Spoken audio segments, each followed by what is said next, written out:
Hey, welcome back. So if you haven't been here before, my name is Anne Bedrick.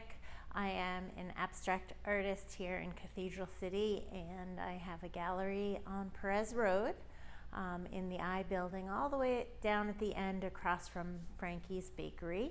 It's called Anne Bedrick Fine Art. And today I'm going to be teaching you a little bit more about painting abstractly.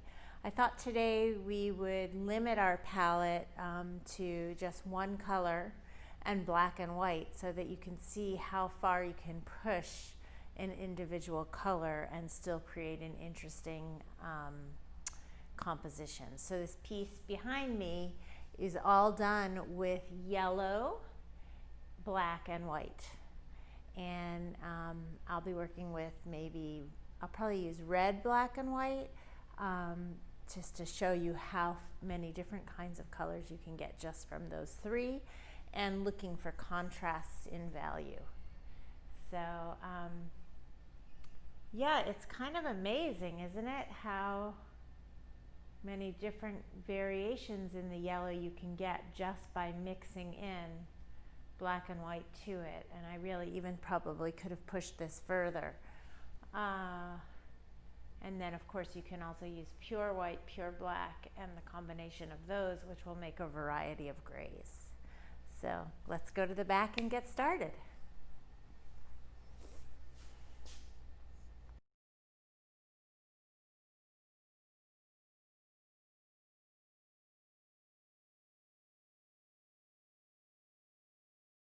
All right, so my supplies today are paper towels, of course. I have my Stay Wet palette. It is basically, you can make this yourself with freezer paper and paper towels on a tray. So you don't have to buy these fancy ones. The only difference is it won't be able to close afterwards if you don't have the fancy ones. But maybe you could also do it in like a extra large Tupperware. If you just put down wet paper towels underneath some kind of freezer paper, that will keep your paints nice and wet for a long time. And then I have another one of these 12-inch boards. And as I said, today we're going to be using white and black and red. And of course I will also be mixing in some of my medium. We've spoken before about how you can begin a canvas by not having it be blank, so it's not so frightening to work from. And so I'm going to take some charcoal and just get it started.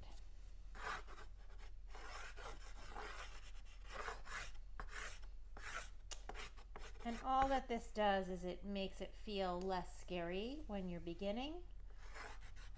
You can kind of plan out your composition, but you really don't need to. It can just be a way to start. And then I'm going to go ahead and put down a little bit of the medium. It says gloss medium on it, but it's actually, I put matte in it today. And I'm going to spread that out and let it interact with what's here.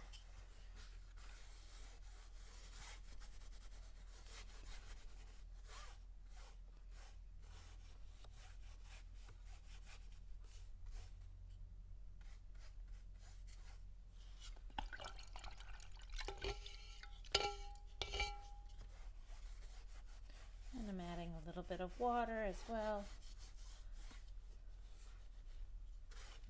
Okay, and I can dry part of it back off.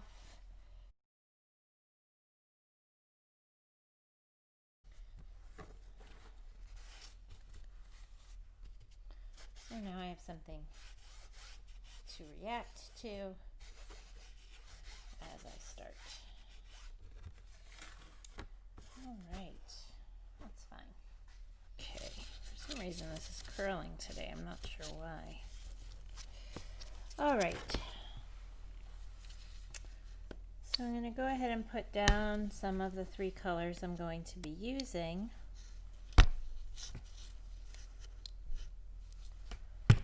All right. And now I'm going to show you the variety of colors that you can make. So if I take some red, of course, I can paint with it just as red. I can add white to it. Let's see what variety of colors I can get by just adding white. So the more white that you add, of course, the lighter your pinks will become. And the more red that you add, the closer it goes back towards the original red.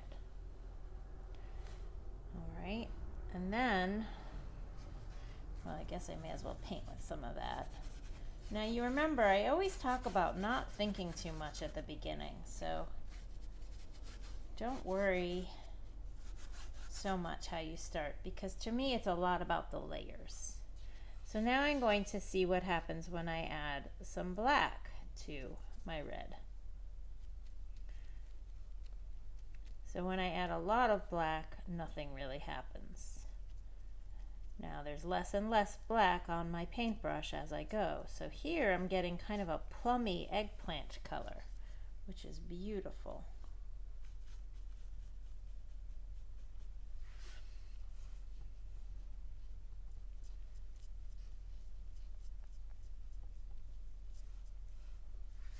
And this one's becoming almost a brown as well.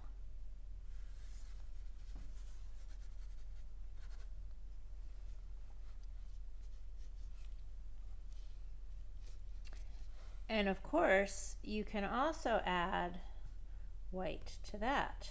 There's no reason you can't use your white and black in conjunction. So see, now I'm getting kind of a grayed out purpley color. Look at all these colors I was able to achieve. I really wish this wasn't curling. Just by using those. And then of course, as I said, I can use straight black, straight white. Well, that didn't turn straight white because I didn't clean my brush, but that's okay. That's beautiful. One of my favorite things also is to allow different colors on the paintbrush at the same time so that you achieve these variation in strokes. So let's do that on purpose with a flat brush so you can see what I mean. Let's use this brush. Okay, so it's a flat brush, and on one side of it I'm going to put red, and on the other side of it I'm going to put black. And then when I draw a line with it, it gets both going down. Now if I did that a little bit less precisely, it would be more of a mixed line. But you still get that lovely variation in color.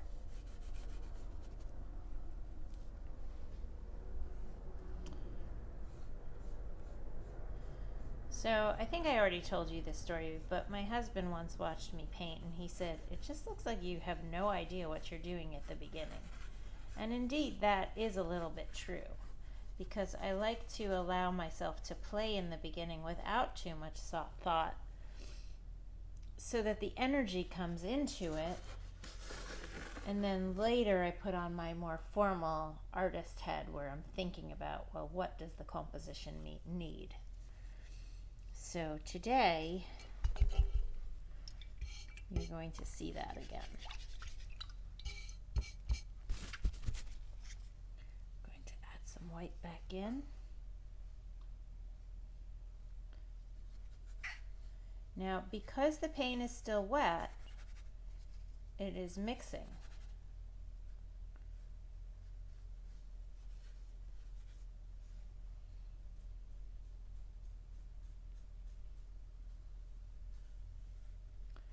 And I hope you can tell that I'm just sort of seeing what I can do as I'm working, that there's really not too much plan at this point. If I have some fat strokes,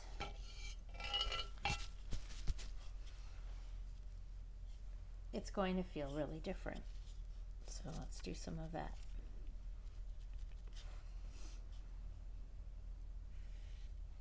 See how differently this reads than the thin ones that I did before?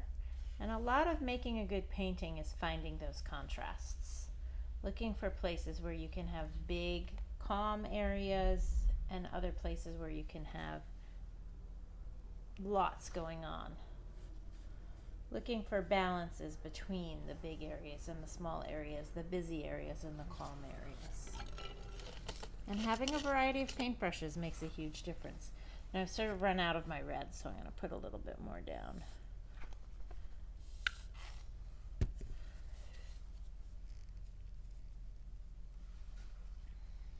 Now this paintbrush is very long, so it holds a lot of paint despite it being thin, and so you can draw for a long time with it.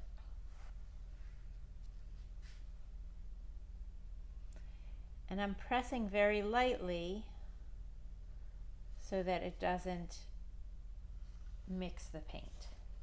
If I pressed more firmly, then it starts to mix with the layers that are wet underneath. But I'm really, if you kind of think about icing a cake, it's a little bit like that, where I'm trying to not break the fragile cake underneath. I'm just gently adding the frosting on top. And I keep rotating it so that I keep seeing new views of what I'm doing.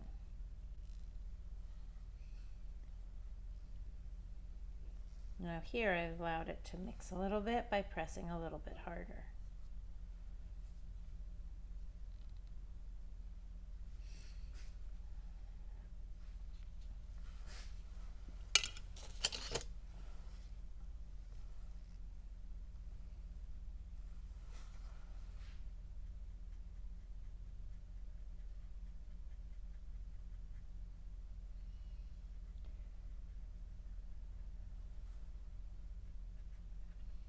Now this brush is a flat brush, but very small.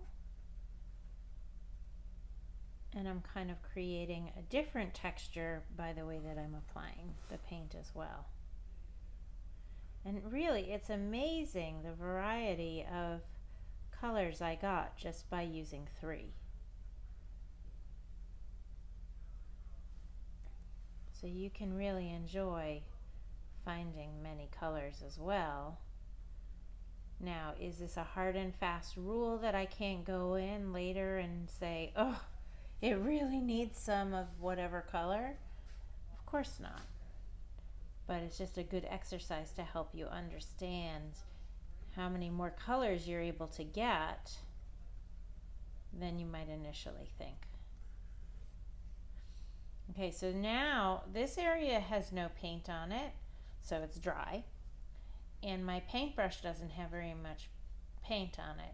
So I'm enjoying getting a dry texture. I believe it's called Scumbling.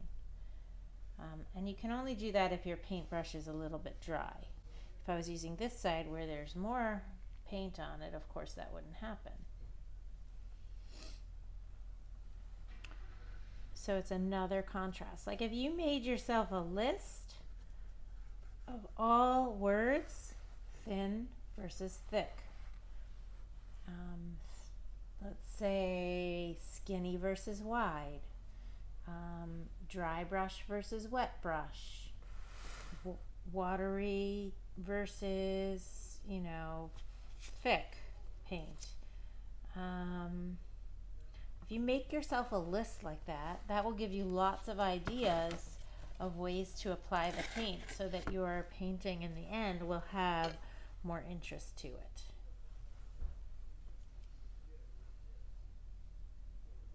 Big shapes, small shapes.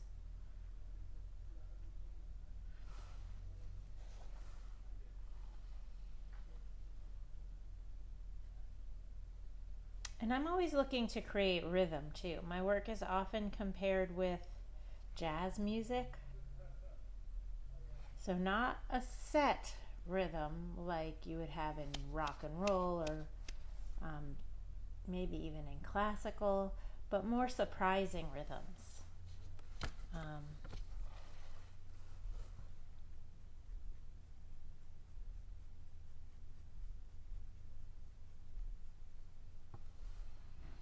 right, so the first layer is going to need some time to dry, so that we can come back and add a little bit more to it with layering like we've done in the past. But before that, I still feel like there's some more I can do to this. So last night at our first Friday of the month art walk, one of you came, and that was so lovely. I got to meet you, and you got to see some of my work in real life, not just on video. And I really encourage others of you to do that as well. And also, of course, to please send pictures to me of your creations, because it's rewarding as a teacher to get to see what people do. So nothing in these first layers is sacred. I'm not worrying too much like, oh, that was a beautiful red dot, I have to go around it. No, because the work will be more beautiful if you're brave and go over things you love. In the long run, there'll be much more richness to it. And I like to think about it in the way that we think about our childhoods shaping us. That the more that's underneath, the richer and more interesting we are. So, you know, let it have some history before you start worrying about the composition and what areas you need to simplify and what areas you need to energize. And don't forget that every time you feel a little bit stuck, you've seen me turn quite a few times. Turn your canvas, because it will help you jog your brain into seeing it with fresh eyes. Okay, I think I'm going to do a little bit of drawing with a pastel. Now these are oil pastels, and you remember that while it's wet, it will break through the paint, and when it's dry, it will draw on top of it. So right now it's wet.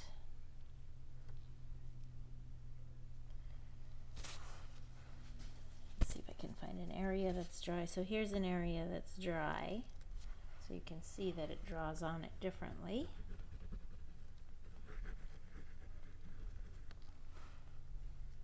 Than where it was wet. Look at all that variation. Isn't that amazing? Just from 3 colors. And here, using a dry media versus a wet media, it's also going to create a difference that your eye will enjoy looking at. It also is a slightly different red, but even so, just the fact that it's a dry media versus the wet media. All right, so I'm going to pause the video while this dries, and then we'll come back.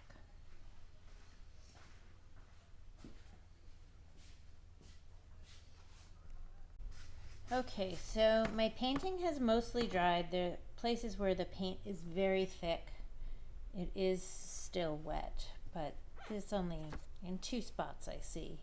The rest looks dry, and you know, particularly since I'm using a matte medium, which isn't shiny, I can really tell that. I forgot to close my Stay Wet palette, but you can see that at least where the paint was a little bit thicker, it did stay wet. So, oh well. And I did add some tape to deal with that little curl. So I can decide now what to add next. And again, I'm always looking to rotate my work so that I look at it with fresh eyes. And now I'm going to do some of the glazing that we spoke about in our last lesson by adding a lot of medium to my colors. So I look like I'm pretty much out of white. Let's add some white. Don't get confused. This is white paint and this is medium. This will dry clear.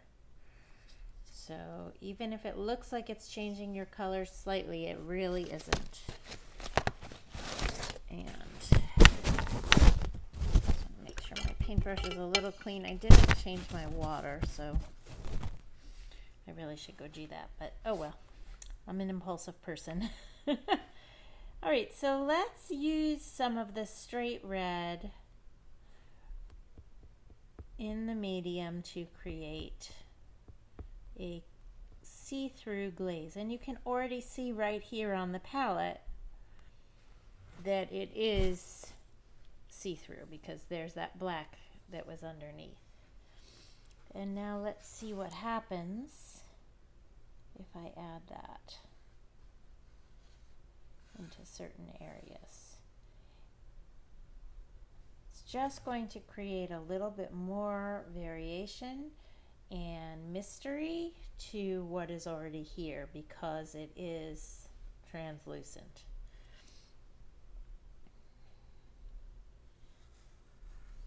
And again, we were speaking about finding contrasts. Well, opaque paint versus translucent paint is another lovely contrast.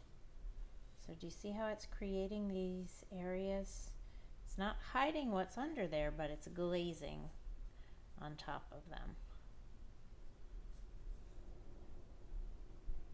Okay, so I also always want to think in the rules of 3. So I have sort of this big red area and this red area, but I feel like I need something here to get my eye to come over to here because I'm going boom, boom, and this isn't really enough somehow to get my eye there. So I'm going to go ahead and add a little bit more over here as well. I don't want to make this size though too similar to that size or too similar to this. Again, why? Because it makes it more different and therefore more interesting for my eye to have places to travel.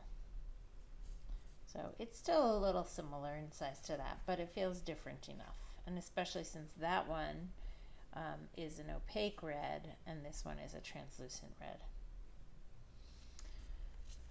Okay, let's see. Let's turn this way.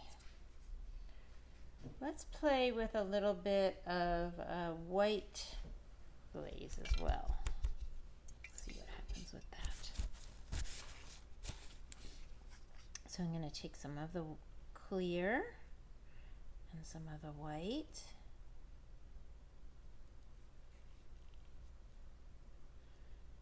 And you can see again here, right, already on my palette, that it is a glaze because you see through it to what was underneath. But I think I want it even a little bit less paint in it. So I'm adding a little bit more glaze. Now, where do I want to use that? Maybe I'll use a little bit of it here. And it'll be interesting to see how it dries. Now, one of the things I did in the first lesson is I enjoyed playing with drips a little bit. So if you use a spray bottle, you can go ahead and get some drips. Now I'm feeling myself feeling a little bit precious because I kind of liked what was going on my canvas already. And that is not good. So I'm just going to be brave. And I'm just going to go ahead in. Oh, here's what happened. Somehow I got picked up a little bit of red in my paint. So it turned pink when I was really thinking I wanted to get white glazing. But that's okay.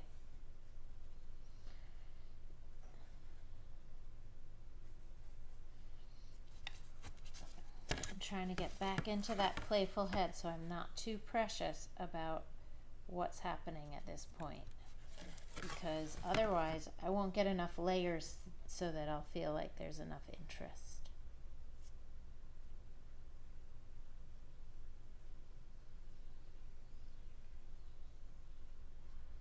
Okay, don't want to stay with this size brush for too long, so I'm going to switch to one of my little eeny weeny ones.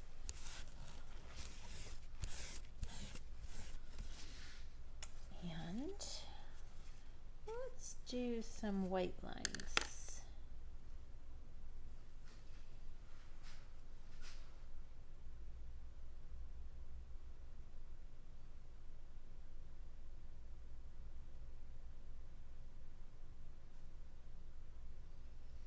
Anything you can think of is fair game. Oh, I feel like making an X. Okay, make an X. Oh, I don't like my X. Okay, take it back off with some water.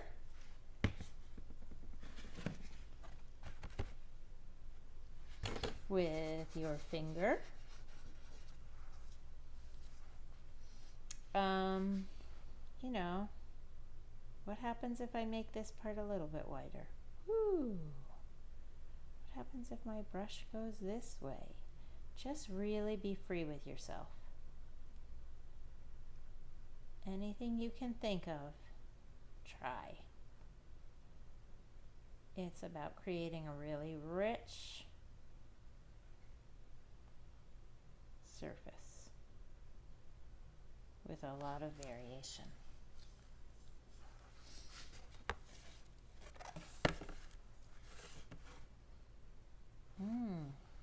Another drip happening here because of the water I sprayed to erase that X. And this was the original drip when my painting was facing that way, and now it's creating beautiful drips this way, and it's breaking through in some of the areas. So always stay present to things that happen accidentally so that you can enjoy them and keep them if you like them.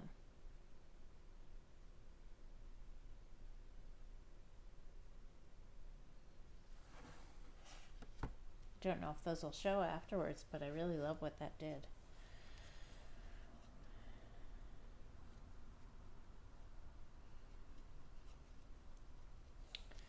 All right. So as your painting moves along further and further, then you get more and more purposeful.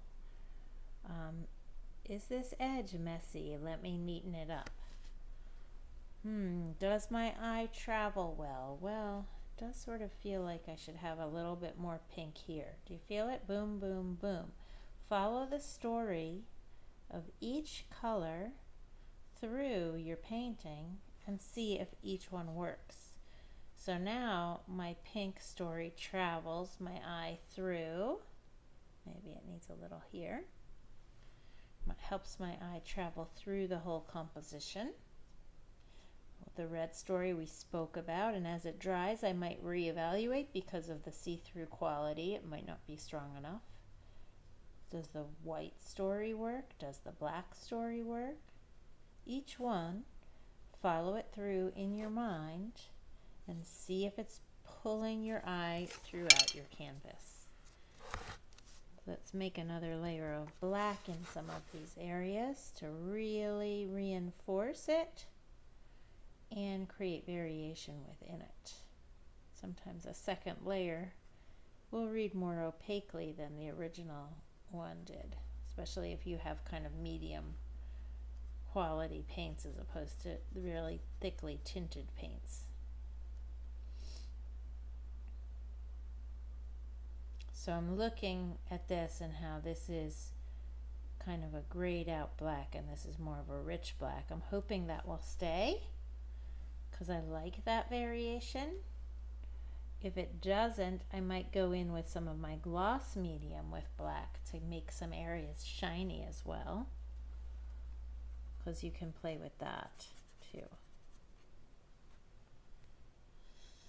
Anyway, I think we saw how many colors and variations that we could make with just 3 colors, and I hope that allows you to explore each color you use going forward even a little bit more, and realize that it's not just about what comes out of the tube, but what you do with it and how you mix it. And when you mix with a white, it's called a tint. So all of these are tints of the red. And when you mix with a black, it's called a shade. So all of these are shades of the red.